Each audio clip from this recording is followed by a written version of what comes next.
Hello everyone, welcome back to our channel. In this video, I will guide you through how to use your Memoji on your iPhone. To create your Memoji, first of all, open your message box and hit on the new messages. From here on the left, you will see plus button. Simply hit on that. From there, select more and then select Memoji.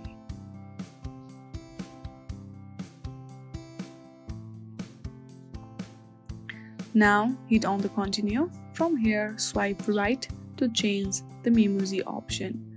Choose whichever you like. Or you can also click on the plus to create your own customized Memoji. Now you can simply use it by clicking on the record option.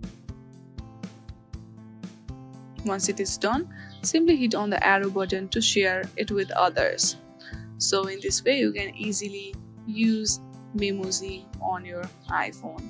I hope you like this video. Thank you for watching.